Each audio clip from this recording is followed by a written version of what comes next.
Hi, welcome. This is Dr. John DeMartini. This is one of the most amazing and inspiring shows that you can listen into. If you want to be on the edge of your seats, if you want to open up your heart, if you want to expand your mind, and you want to meet incredible people, stay tuned because you're just about to experience a transformative radio show that will change your life. And you're listening to the Dr. Pat Show that's coming up right next. Welcome to the Dr. Pat Show. Talk radio to thrive by. Powerful, inspiring, and coming to you live, bringing you stories of people like you and me busting through and living life full out. Get ready to dare to wonder what your life would be like if you knew you could not fail. Welcome, KKNW listeners and Transformation Talk Radio listeners. My name is Ellen Stewart, and I am the Pushy broad from the Bronx. I am here today subbing for Dr. Pat, and I am sending her lots of love and gratitude for allowing me to do this special program with you today. Every single month, Dr. Pat and I host a show called Recovery Recharge, which happens the second Monday of every month. During that time, we tell you transformative stories of people that have gone through struggles and gone from struggle to freedom. We also talk about what it's like to live a life of recovery. Those stories are personal to me, to Dr. Pat, and to the people that we share their experience, strength, and hope. Today, I have a very special story for you. Actually, it all started in the summer of 2019 when I received a phone call from a woman seeking help for her husband, who she believed might have a drinking problem. But what started out as a cry for help for him turned into a terrifying roller coaster of events for her. This woman is here with me today. She wanted to tell you this very compelling story. So, KKNW listeners and Transformation Talk Radio listeners, I would like to introduce to you today M. Good morning, Em. How are you? Good morning, Ellen. I'm doing very well, thank you. Thanks so much for being here. I know that we have a great story to tell everybody, so I want to start from the beginning. Talk to me about how you first met your husband, and let us know what things you saw in the very, very beginning that caused you to be concerned. Well, going all the way back to the beginning, I first met my then just friend online. And from there, we developed a very deep friendship, one that I felt was extremely fulfilling. And eventually, I would end up marrying this man and becoming his wife. But at the beginning, I saw no real red flags. And you had a long-distance relationship for a while, did you not? Tell us about that.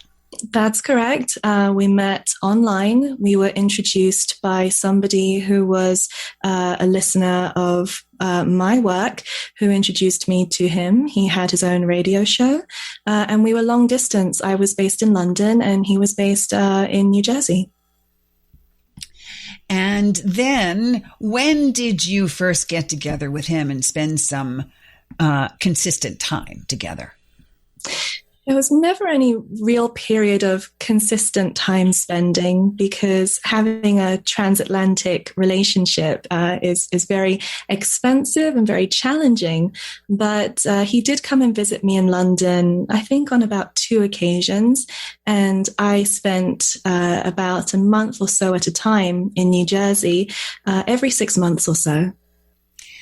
And during that time, a month or so at a time in New Jersey, did you notice anything about his behavior that you might have questioned? Nothing at all.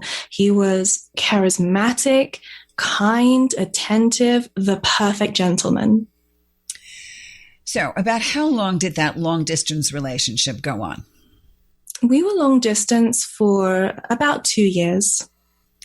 And then you made a permanent move to the United States and shortly after got married?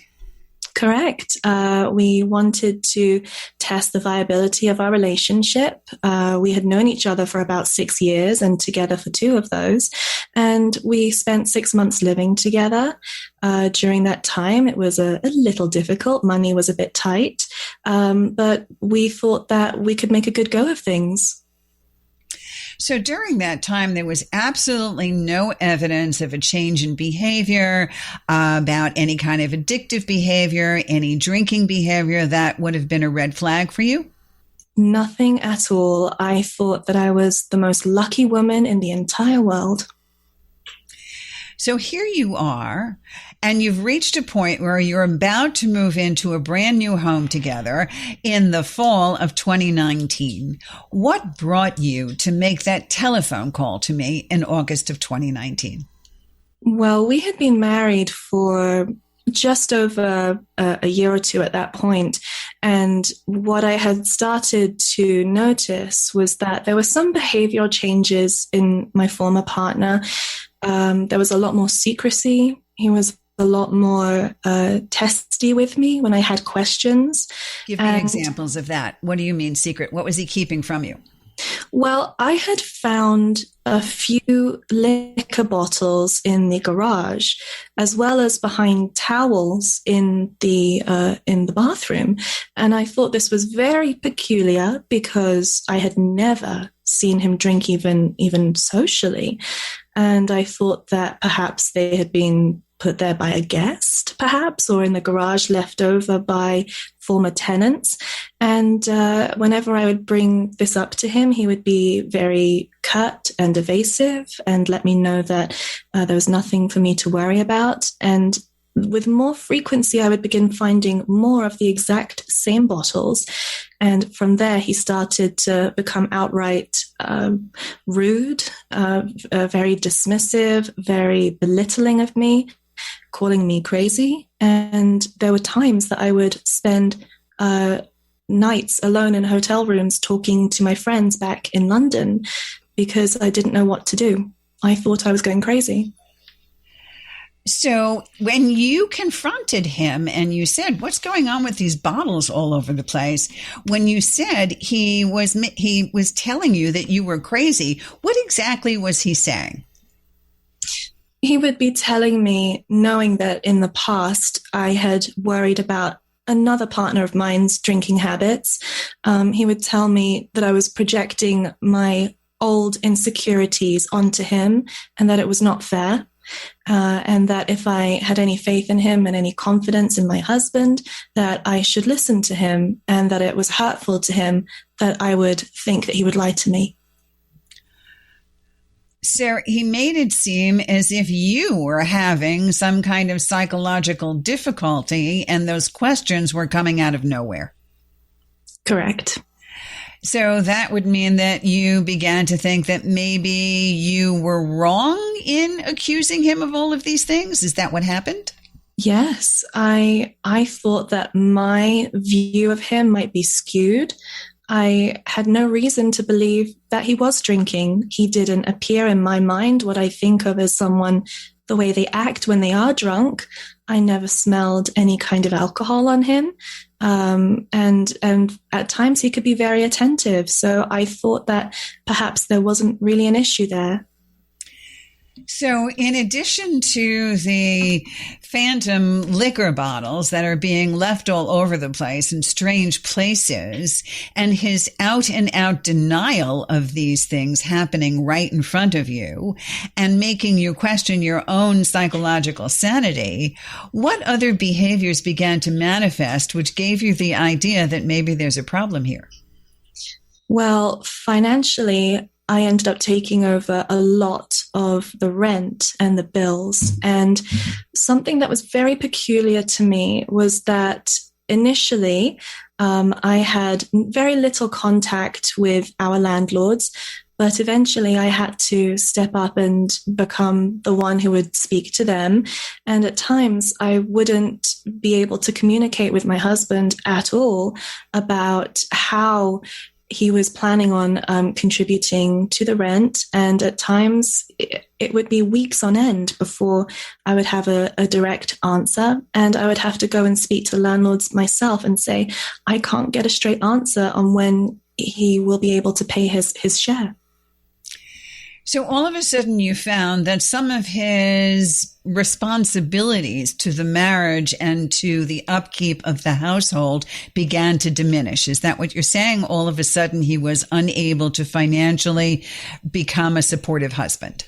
That's right. And I also found that a lot of the financial contributions that I made to the household seemed to perhaps be squandered, because the arrangement that we had was that I would pay him in cash, being at the time a non-finalized resident of the United States. And as such, I wasn't able to hold bill accounts in my name. He had full control over any online accounts we had. I paid him cash, and he would tell me that he would take care of everything. And then you found out a few months later that that was not the case. And I know for a fact that there were some specific things that caused you not to find out. Like, talk to us about what happened with the utilities.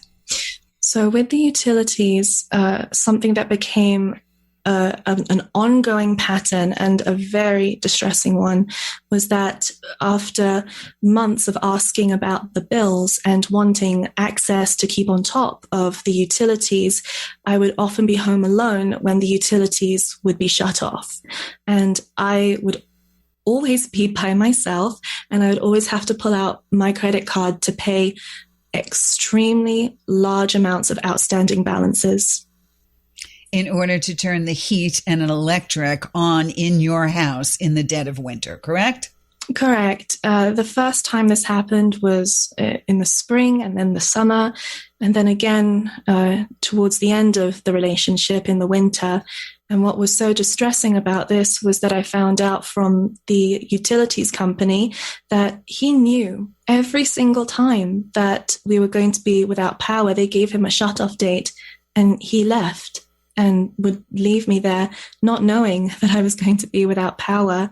And the very last time he did that, he was away for days on end, and I had to call in favors from the local community to help me reconnect. I could always pay, but it's very difficult to make payments with a British card, and it was not possible for me to be put on the account because at the time I did not have Social Security number. Of course, I understand. And it wasn't only you that was in that house, correct? Correct. There was a whole wonderful menagerie of animals, many of which were very dependent on heat and lighting. So, again, let's go back. What specifically prompted you to call me in the late summer of 2019? Do you remember our conversation? I remember very little of our conversation because I was so distressed, but I had reached out to my former partner's family, just a few trusted family members who I felt he was closest with, and I brought to them my concerns that he might be hiding a drinking habit that he was struggling with. And one of them had a friend who had used your coaching services and found it so life-saving, literally life-saving. And they passed on your number to me, and I called you to seek help because I didn't know what to do. And you called me to seek help for your husband. Do you remember that?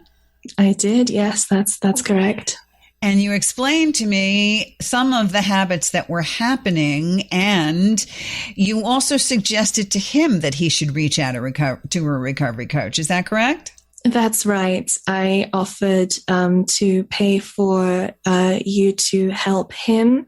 I did not know anything about alcoholism. I don't know anybody personally from within my family who's ever struggled. I've very rarely been around anybody that I would notice to be drinking. So I wasn't the most qualified really to help him, but I wanted him to get help, and I wanted to stick by him through that help. And what was his reaction to help? As with many things, when I would ask if he would accept outside help or information or guidance, he was not open to the idea.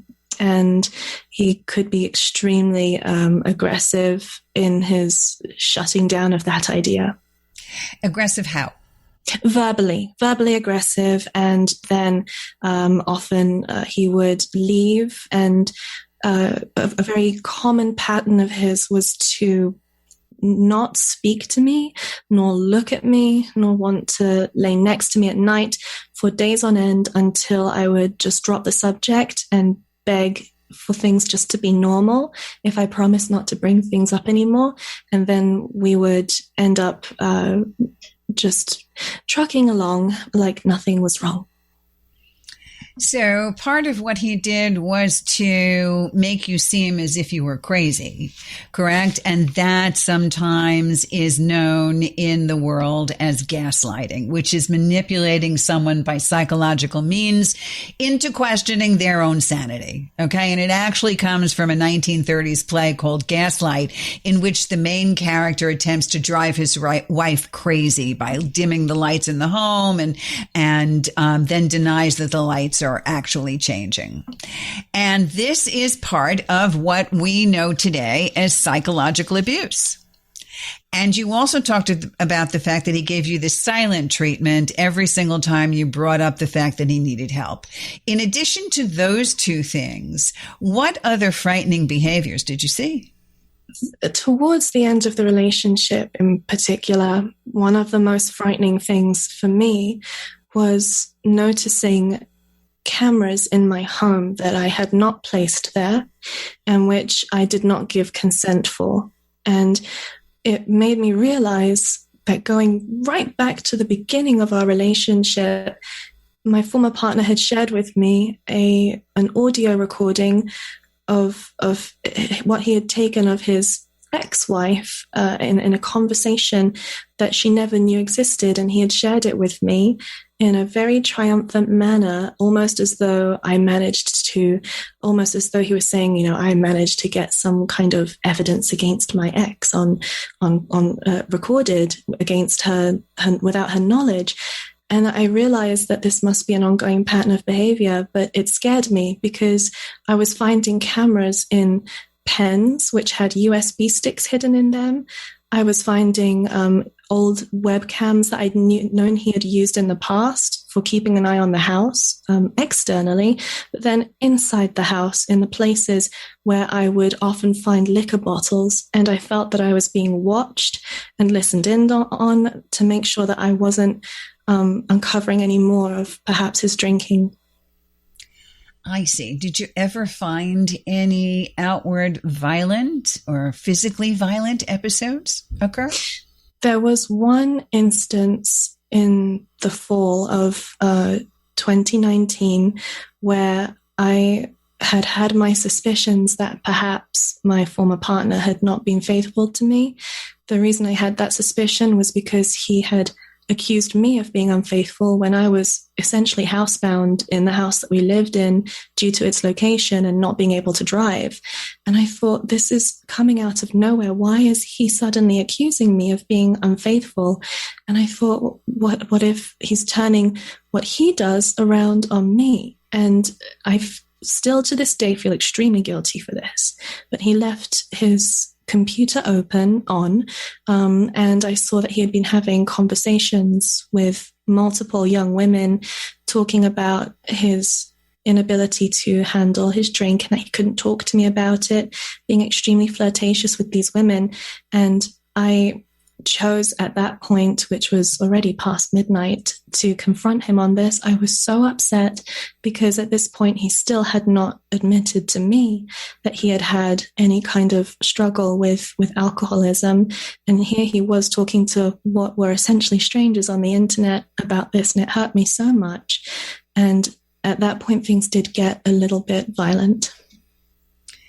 When you say a little bit violent, can you share with us what that means? Yes, he broke my tripod, which is part of my filming equipment for my work. He pushed me past a door. He never hit me, but he hit me with a tirade of words, threatened to have me deported. He threatened my life. He threatened my dog's life, my new puppy at the time.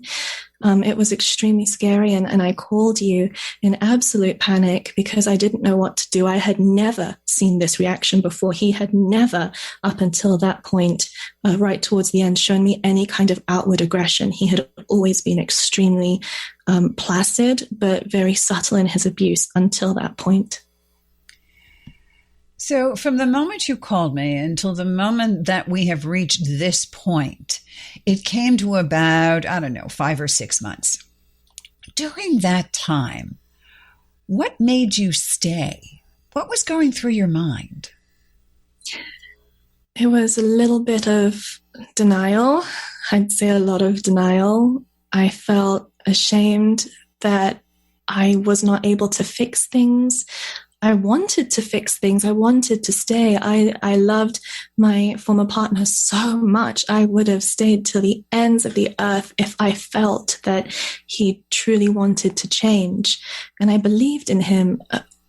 Even after the outburst, I still believed in him, and I wanted all of the good that I'd seen in him before to come back. I wanted the person back that I fell in love with and moved country for and stayed with and became a stepmother for. I wanted that person back. So through all of this time, it took that violent act and that feeling of being in terror. Would you say that you were in terror at that point? I was in terror, but I was also so emotionally numb that I almost lost sight of reality in the sense that I didn't realize that there could be a potential way out for me. I thought, this is my bed, I lay in it, and if I stay, I can fix this because I'm a fixer, and that's a pattern for me, having bounced from relationship to relationship in the past, seeking validation. So you had the idea in the beginning that maybe, I know that you came to me with thoughts of maybe this isn't as bad as I think it is. I heard that a few times. Also, there must be a way to get him help so that he can work things out. And am I really in as much danger as I think I am? Correct? Correct. Absolutely. So here we are in the almost at the cusp of 2020, and then it came to a head. And then tell us what you did next about leaving the house. I had never felt that my life was truly in any danger up until the very end of the relationship.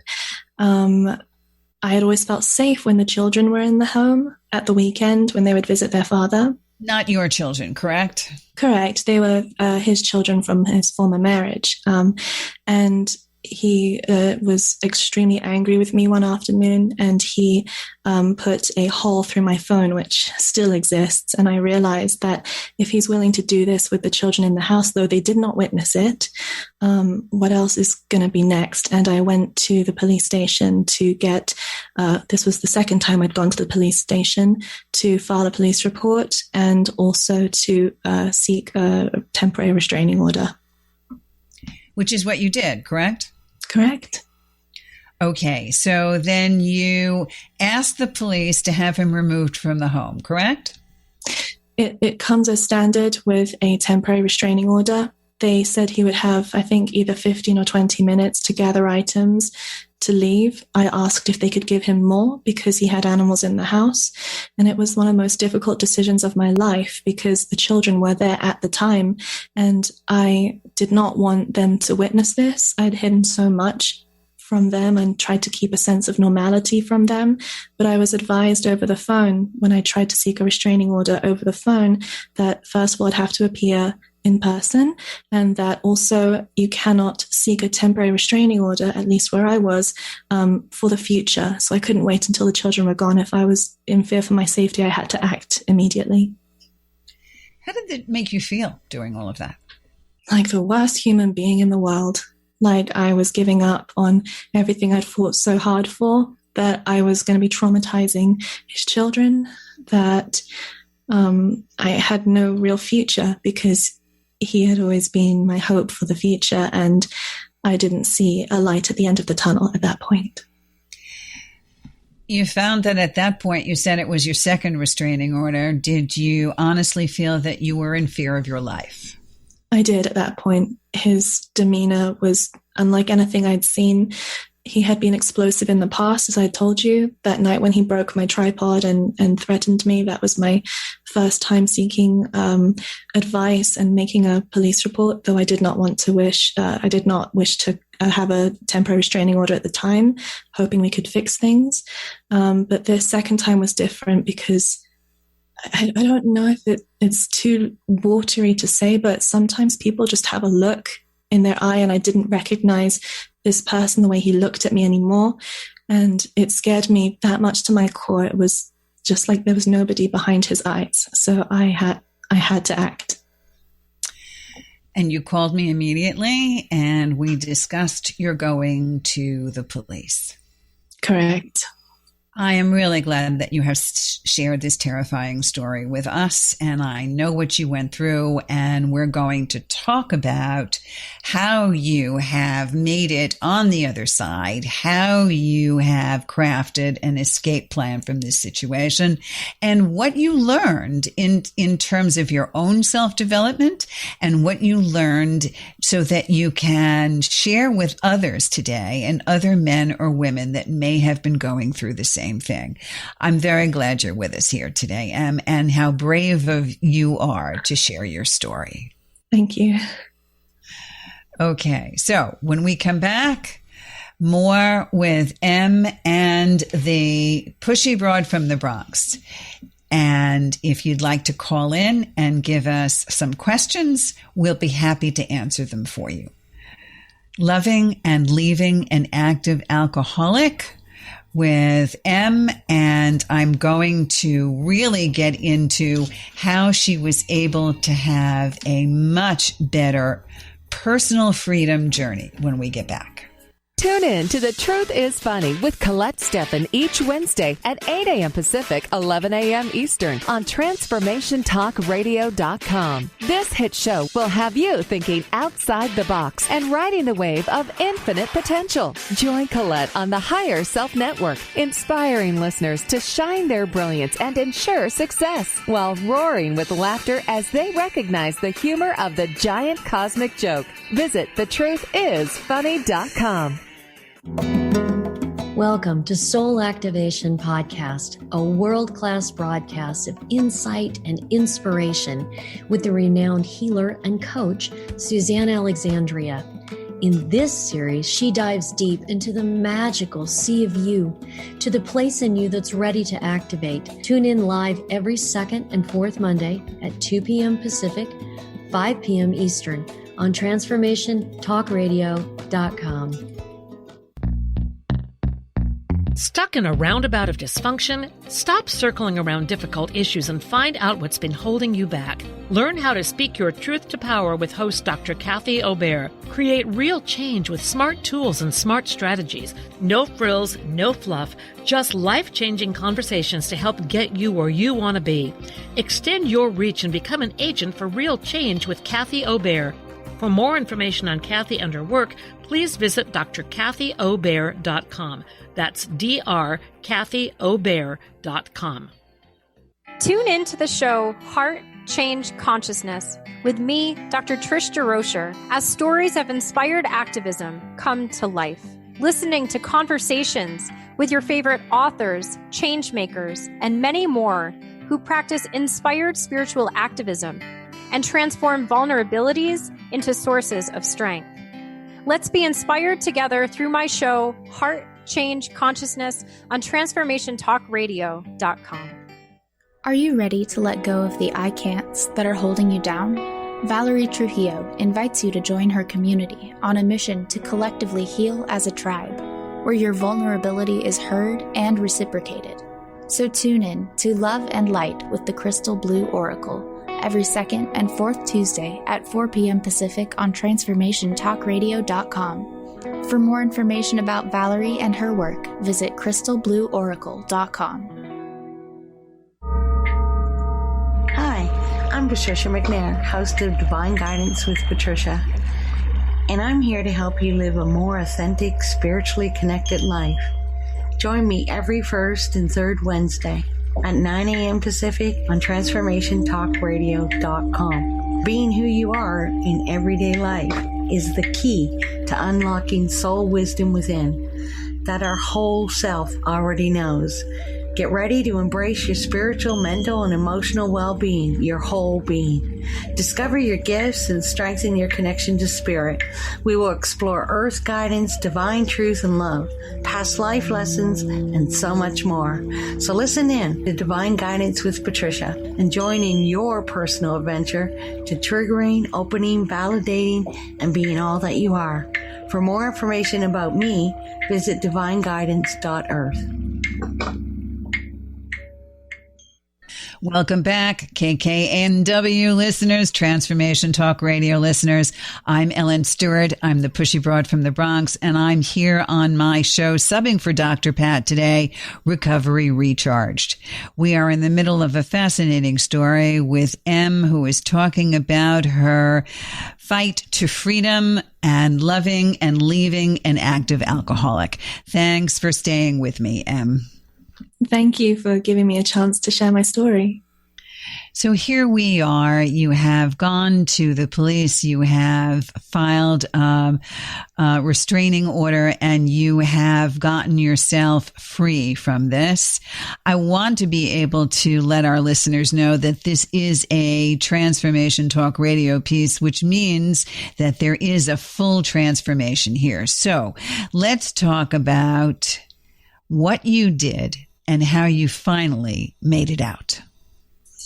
Well, the most difficult part after filing my temporary restraining order was seeking a final restraining order, which was not granted to me. It's very difficult in the tri-state to protect yourself unless there is severe physical violence, which I was not going to lie about, and therefore could not have the protective order I felt that I needed. However, I did have a wonderful friend who I had been confiding in, and she said to me, if you need to leave, I can give you shelter. I will come and get you. You can bring your animals, and I will drive you here so you can heal. And that's also because you were brave enough to share your story with others. Tell us about that, because sometimes women or men that are in this situation are hesitant to share their story. What do you think about that? I think it's only natural for us to want to protect our partners, whether they are going through something which is, struggling with addiction or anything else. We want our partners to be seen and loved for the people that we love inside them. And I had spoken to my friend. I don't mind naming her. Her name is Kate. She had asked me how I was really doing, because she could see a change in my behavior over that winter. And I just told her one day, not so great, actually. And she was very good at asking me to just slowly open up to her. And she had been through something similar in the past, and she had seen the warning signs, which I didn't find out until later. And she really used her intuition with how to guide me. So by that time, it was maybe mid-February. So you came up with a plan. What was it? Well, if I was not able to secure my final restraining order, she was going to fly over from Colorado to New Jersey, rent a car, pack me up, and get me out of there. And that's exactly what happened, yes? Correct. I didn't have to wait more than a day after court concluded before she had put an entire plan together. I was incapable of making any plans. I was inconsolable. I was fearful, and I just wanted to get out of that house. And I hadn't seen my partner since court concluded. We were not in the house together at any point after court. And she came to get me, and she managed to rope in some friends of hers from the tri-state area. They packed me up within maybe an hour, and I was gone. And that has just come up on your year anniversary of being away. Is that correct? That's right. Yes. It was, I think, February 17th. She came to get me. So now you are in a position where you have had some time and distance between what happened to you and had a really good chance to take a look at everything. Talk to me a little bit about what you got from our experience together and what you've learned about addiction and how it's a family disease. Oh, so much. I didn't know anything at all about addiction before we started working together. I thought that I was the cause, that I could change it and I could do so much to help. But I realize now that I didn't cause the disease, that my partner wasn't always in control of the way that he treated me, that it wasn't it was never personal to me, and I was often talking to the disease and not to the person with the disease, and that I couldn't change it, and it wasn't my fault.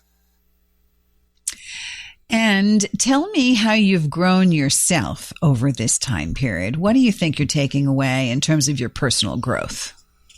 Well, I had to really look at how I felt it was okay for me to stay, knowing now that I was being psychologically abused. It really was psychological warfare for well over a year. And I had to worry about why I didn't have any boundaries. I had no boundaries at all. Why didn't I deserve those boundaries? And we did a lot of work, you and I, over the first couple of months that I came to Colorado. And you told me not what I wanted to hear, but what I needed to hear about my codependency on other people. Give me an idea of how that spilled over into a few things. When you say boundaries, what did you have trouble with? Saying no, accepting that I could speak up for myself, and asking my former partner and people around me in general to respect my boundaries. I didn't even know that I didn't have boundaries. I didn't know what a boundary really was. I just knew that sometimes people would treat me in a way that left me feeling terrible about myself. And also we talked about that. You talked about the fact that you realized that an addiction is a disease and that you couldn't cure it or you couldn't fix it. You mentioned also that you had a fixer role. Talk to us about that, how you felt. Well, I think a lot of people who are used to rehabilitating animals and wildlife often have a fixer personality. And I want to help people and animals. I want to love people and animals. It's just a part of what makes me me. And I never give up. If somebody is not giving up on themselves and an animal is not giving up on themselves, I will never give up. And I felt that I could always, if there was any proof that my former partner wanted to change, that I would stay and I could really, really help. So that denial was a real thing, and the never giving up. And of course, taking the kind of care you do with animals, because it is your profession, you become their mother. So there's no such thing as giving up on a live human being. And I understand that. So talk to me about how you felt for the first time in your life about putting yourself first. I felt selfish. I felt that I didn't truly deserve to assert myself. I felt that if I did assert myself with boundaries, that it made me selfish, even though I didn't feel that about anybody else. Anybody else could put up a boundary, and I will always absolutely respect it and be like, you know what, you go, girl, you've got a boundary. I love that. I love that energy. But for myself, it was almost like an imposter syndrome. I don't deserve to have boundaries or respect. But you did feel in some ways that the line for you was not to be treated abusively, correct? Correct. And you talked about the fact that it wasn't sometimes out and out physical abuse. which sometimes for me, from what I see from my clients, makes it a little bit more sinister, right? And psychological abuse and verbal abuse can sometimes cut in a very different way. Could you talk to us about the organization that you worked with and what you're doing now in terms of helping and speaking out against domestic, verbal, and physical abuse? Sure. Well, when I went into court, I was very kindly guided by a wonderful organization called DAISY, and that's DASI. They helped me to understand how to protect myself. They explained to me that what I was going through was domestic violence. And when they used that word, I said, no, he never hit me. He never, he never, threw me down the stairs or broke my wrist. And they said, no, the way that you're being left without electricity knowingly, the way that he is draining you of your finances, the way that you're not able to go and buy groceries because he won't take you to go and get groceries. Remember, we were very remote. That is all control, and it is domestic violence, and you don't have to put up with it. So when you actually went to court, would you give our listeners an idea of how these organizations help you? Absolutely. I had never been in court before. I haven't had so much as a parking ticket. So to be in a courthouse with a judge and people listening within the courtroom to what I had to say was terrifying. And there's someone there on a computer writing down everything you say. It's very scary. And I was in another country where I don't understand really the justice system here. And so they paired me with somebody who sat by me and said, this is what you need to bring with you. We can't advise you on what to say because you have to speak your truth. But what you do need to do is bring your documents in triplicate form. These are your court dates. If you need us to explain any terminology to you, we can certainly do that. And they sat there with me on every single court date, bearing in mind this spanned about 2 to 3 weeks that I had to continually go back into court. And I was never alone. They physically held my hand and let me know that I am not alone and that they believe me and that they're there for me no matter the outcome. It was such a big help to you because I do remember, and I want our listeners to really take heed to M's story, because the emotions and the feelings that one goes through when one sees this happening all around them is something that I want to call your attention to. If you are feeling scared, angry, in denial, hurt, shameful, guilty, confused, ignorance, if you're feeling like you need to blame yourself, or you feel like you need help, or you find that you need to control something or fix the situation, I want you to go to pushybroadfromthebronx.com or call my 800 number, 800-889-1757.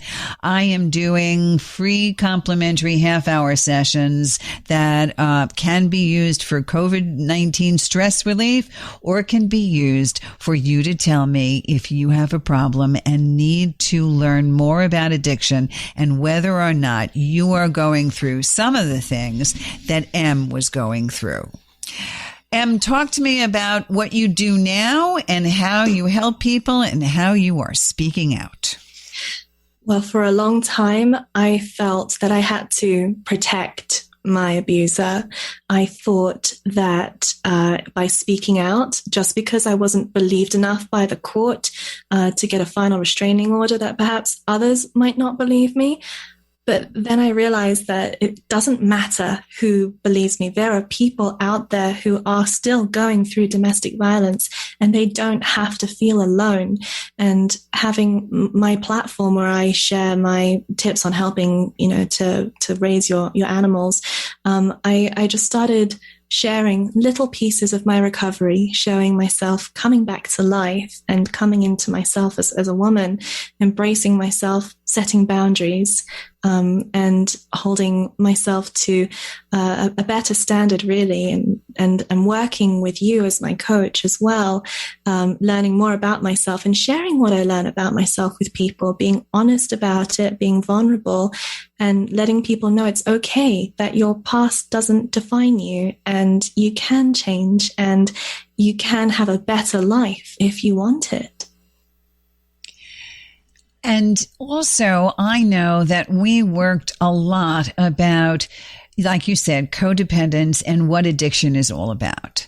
And I think sometimes that's really critical, because when you started with me, the first thing you said was, I need to help someone else.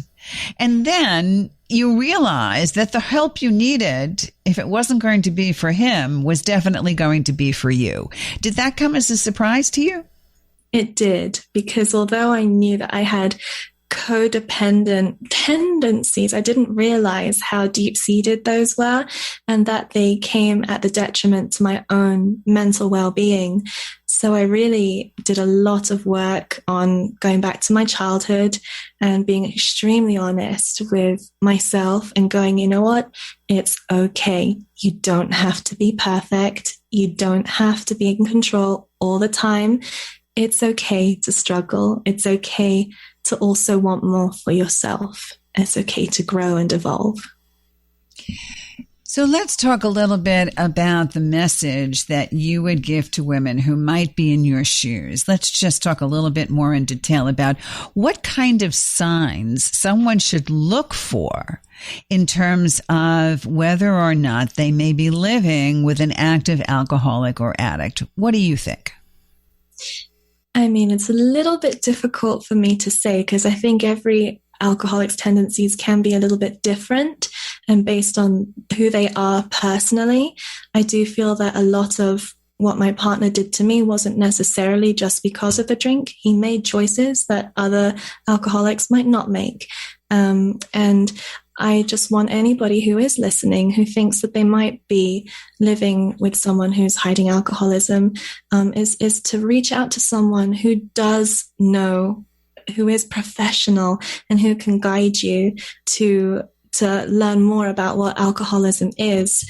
I never realized until I spoke to you that I couldn't really expect an alcoholic to speak to a non-alcoholic about what it is to be an alcoholic, because I couldn't relate. So you helped me understand that sometimes I have to give it up to somebody else who can help guide me, who actually knows how to guide others. And I'm sure it was quite a relief for you to realize that what you were actually seeing was as difficult as it actually was. That you were being gaslit and that you weren't going crazy and you were not responsible for these events. Is that correct? Correct. Actually, I've come out quite proud of myself, because I realized that I was able throughout all of the abuse to stay as kind and as gentle with my partner as I possibly could, because as much as I don't condone what my former partner did to me, there's still a person in him who is struggling with something that I really do sympathize with anybody who does have to deal with that. It is a disease. It's incredibly difficult to deal with. And it doesn't, just because someone has a difficulty with alcohol, it doesn't make you a bad person or weak or bad, anything like that. It's just something some people struggle with, and there's so much help out there. And I would fully encourage anybody who is struggling to reach out to someone who can help to guide you through that. And you do deserve a much better life. And also knowing that, like you said, you do deserve a better life, which means that you do not have to put up with behavior that is not helpful. In addition to which, if somebody does not wish to make appropriate changes in their life, and all you are getting from them is hurt and negativity, and maybe as far as to say verbal or physical abuse, then it's time you decided that you deserve better.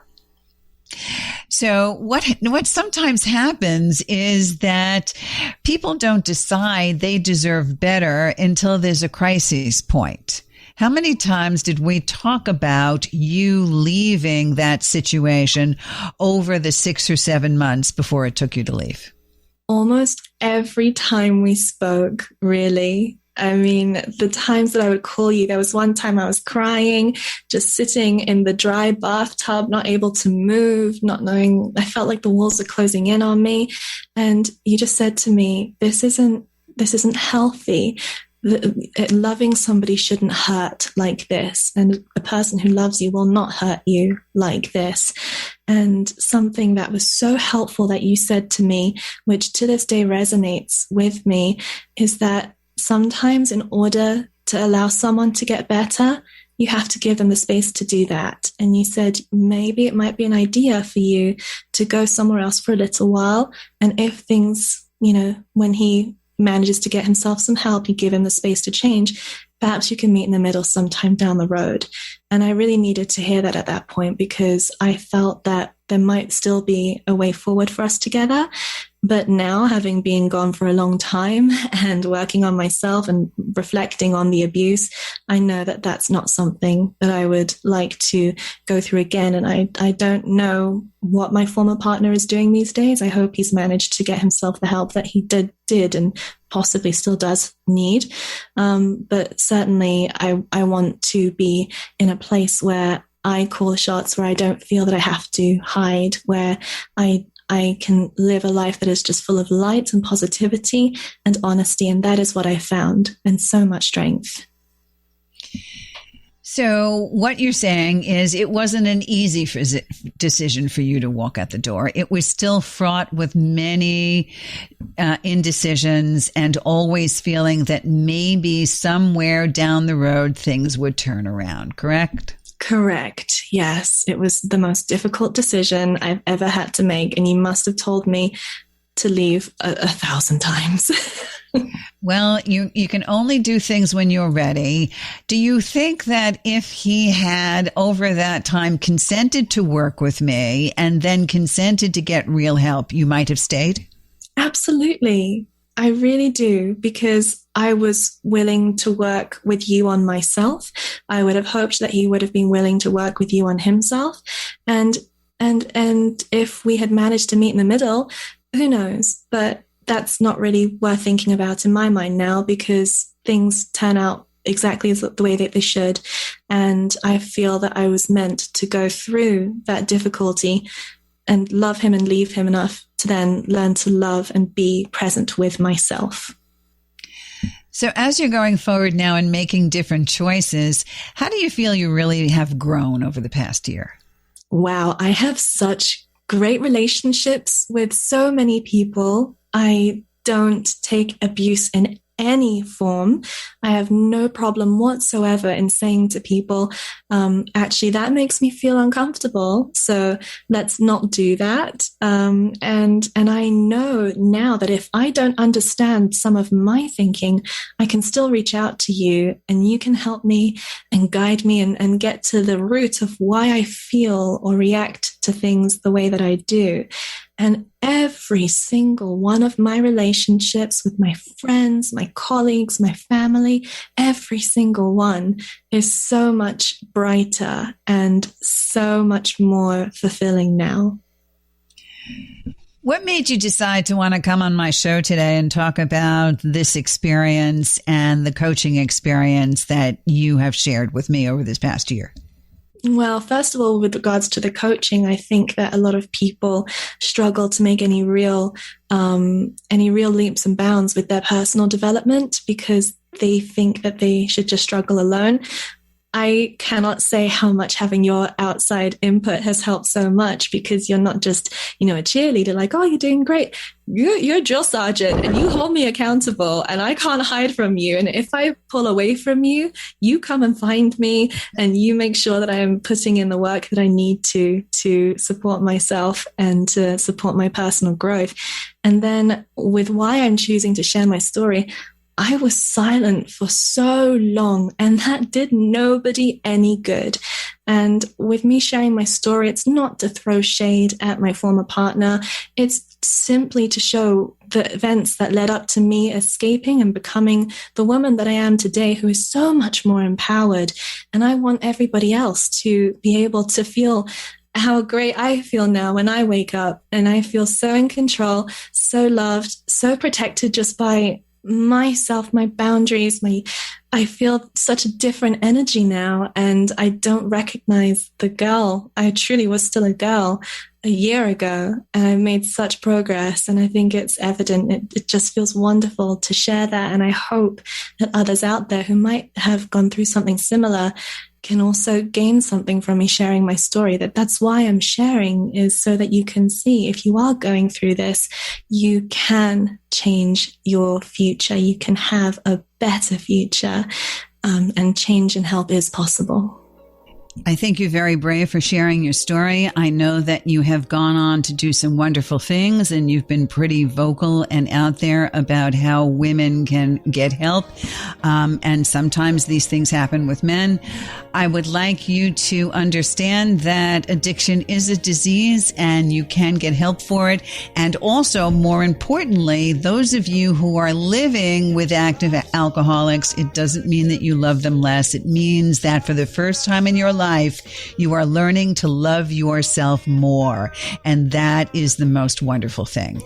Emma, thank you for your courage and your grace in explaining this story. And I hope it is helping a lot of people out there. If this is you and you need my help, please call me at 800-889-1757.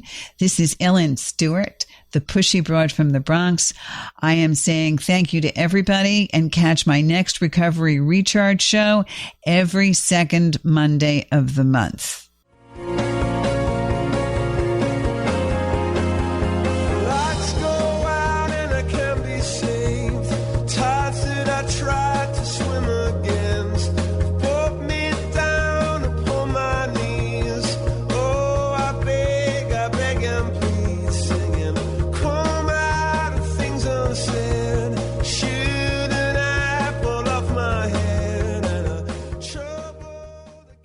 Views expressed on this program are those of the host, guests, and callers, and do not necessarily reflect the views of the station, its management, or advertisers.